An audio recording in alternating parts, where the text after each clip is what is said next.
This story highlights the uncertainties and fears people face just before retirement. It is not always about finances and housing as many people think. As you enjoy the story, I hope it makes you more relatable and empathic to anyone considering retirement. It is titled, When Tomorrow Quietly Arrives, at 61 Years, Part 1. Have you ever noticed that people prepare for almost everything except the life they hope they'll actually live? We save for retirement. We invest. We buy insurance and we update our wills.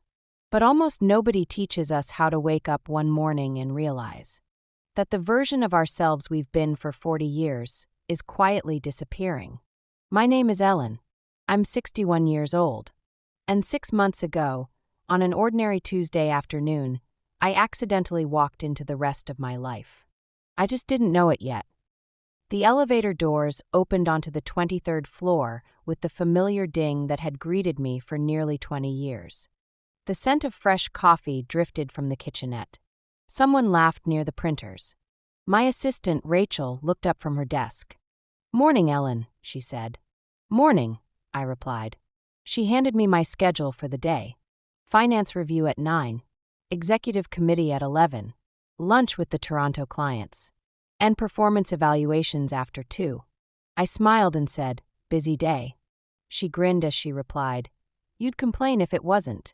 She wasn't wrong, because for decades my life had been measured in meetings, quarterly reports, mergers, and deadlines. I have lived and breathed conference rooms, hotel suites, presentations, and impossible expectations. While some women built families, I built departments. I built leaders, not because I didn't want both, but because my life simply unfolded differently. My daughter, Maddie, used to joke that my calendar had more color than an artist's palette. And she wasn't entirely wrong either. I loved structure. I loved solving problems. I loved watching young employees grow into confident leaders. People often assumed corporate executives became cold. Some did, but I became useful. And that is a difference. Being useful is intoxicating.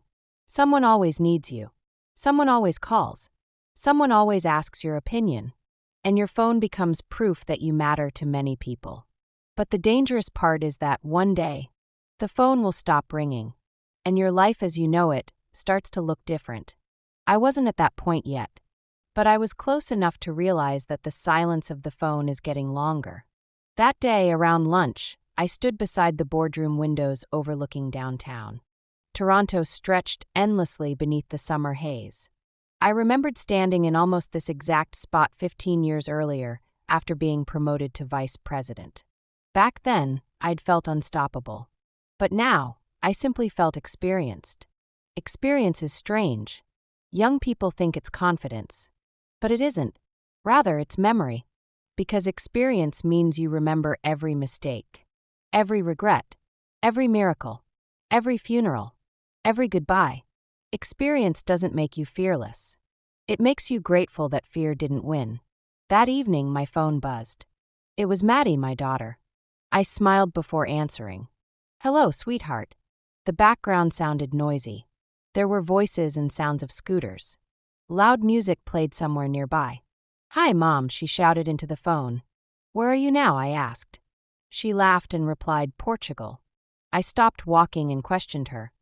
"I thought you were in Croatia." "I was." "When did you leave there?" "Last week." I shook my head, smiling despite myself. "You move to countries like most people change sweaters." "That's kind of the point," she replied with a laugh. Maddie had turned 34 3 months earlier. She is a freelance UX designer who has gone completely remote. So right now she had no mortgage, no children, no permanent address. Her entire life can fit inside 2 suitcases. She calls herself a digital nomad, while I jokingly call her wonderfully homeless. She always laughed when I said that. "You should see this place. The ocean is unbelievable," she continued. "I've seen oceans," I replied. "Not like this one," she answered. Then there was a pause. "So," she began hesitating. "So, what?" I asked her. "I've been thinking," she started. "That's usually dangerous," I replied her. She laughed again and said quietly, I may stay abroad another couple years. Another couple years, I asked silently. The words landed hard in my heart. I thought Europe was just a break, I asked aloud. Yes, it was. So what changed now? I asked. My daughter replied with, I don't know. I finally feel light. There was no accusation in her voice. No apology either. Just honesty. I looked across my tastefully furnished home. Family photographs lined the hallway. One of Maddie at 6, holding an ice cream bigger than her head. Another at her university graduation. One from our trip to Banff after she'd gotten divorced 3 years earlier. She looked genuinely happy now. Happier than I'd heard her in years. Now she's saying she will continue to live in another continent. So far away from her only parent. How could I ask her to come back home to me? I swallowed the lump in my throat and said, I'm happy for you, sweetheart. And I meant it. But the problem was, love and loneliness sometimes arrive holding hands. My husband, David, had died 8 years ago. When people hear that, they immediately imagine widowhood. But technically, I wasn't a widow at the time of his death. We had divorced 7 years before he passed away. But cancer doesn't care about legal paperwork. Neither does grief. His death was had for both Maddie and I.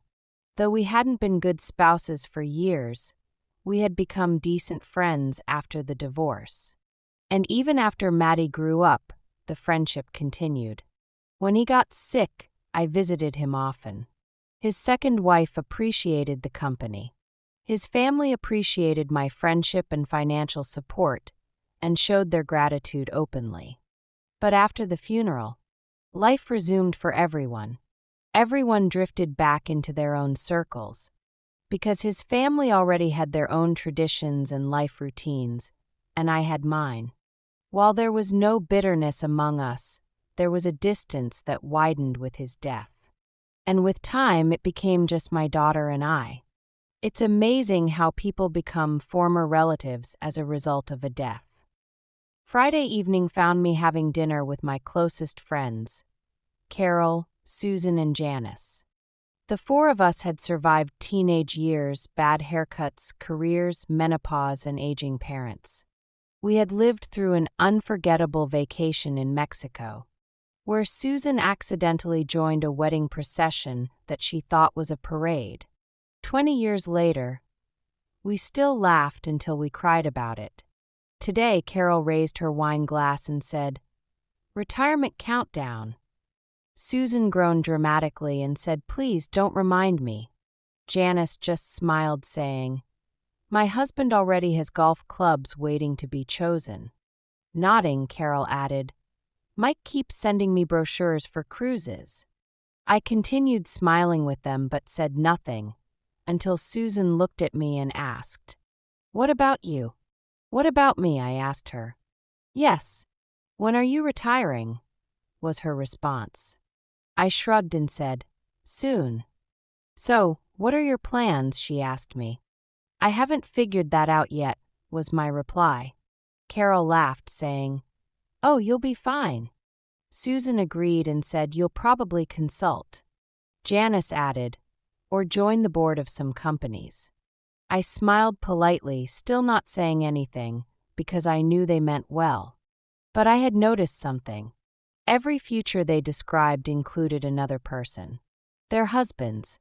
They talked about traveling together, volunteering together, growing old together, laughing together, even complaining together. They weren't planning their retirement.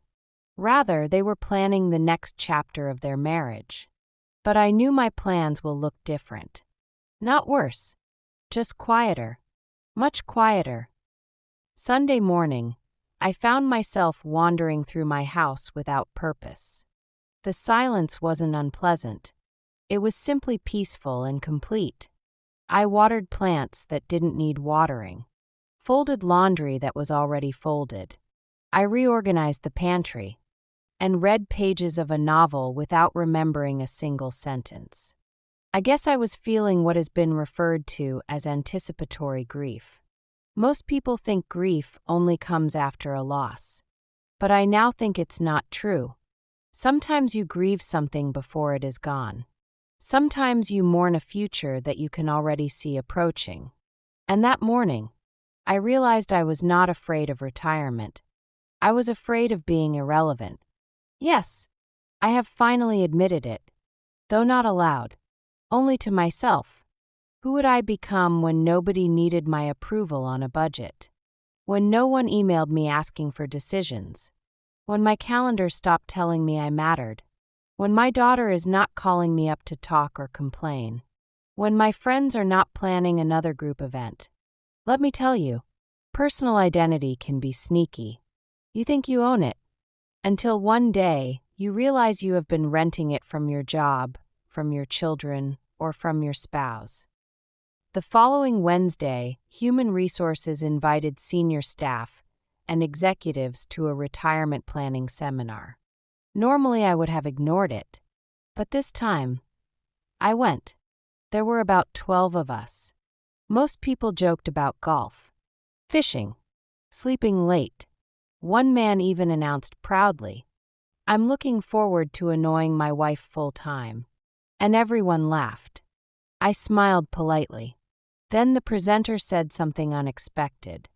"Financial planning is actually the easiest part of retirement," she said. The room became quiet. The hardest part of retirement is psychological. Now she had my attention. She continued, "Many professionals experience identity loss, loneliness, decreased self-worth, and unexpected depression. Not because they lack money, but because they lose the structure, purpose, and daily connection they have lived with for many years." On hearing this, several people in the room shifted uneasily in their seats, and I felt strangely exposed, as though someone had read my private journal. Then she showed us some slides, not about investments, but about personal identity and belonging. Her slides explained that human beings need 3 things throughout life. Number 1, someone to love. Number 2, something meaningful to do. Number 3, something to look forward to. And without these 3 things, their mental health often begins to erode. I wrote the sentence down, not because I wanted to remember it, but because I already knew it was true. After the seminar ended, as I lingered in the lobby, a colorful brochure on a nearby table caught my eye.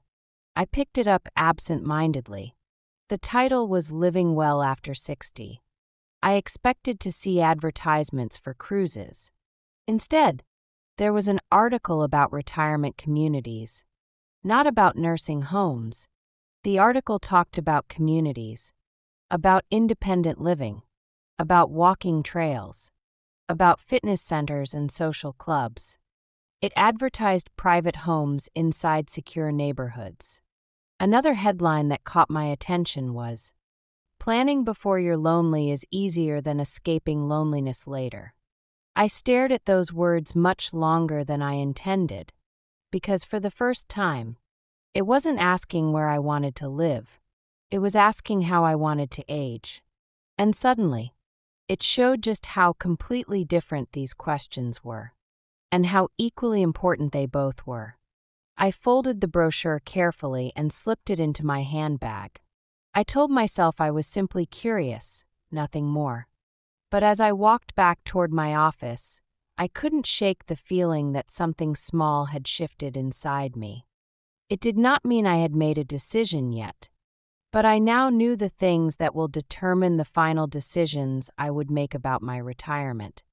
With my daughter making her home in another continent, my closest friends planning on year-long cruises, I needed to make decisions that will help my mental health while securing my finances. What I felt was the quiet beginning of a massive shift in my life. Thank you for listening to the end. Part 2 of this story will be out next week.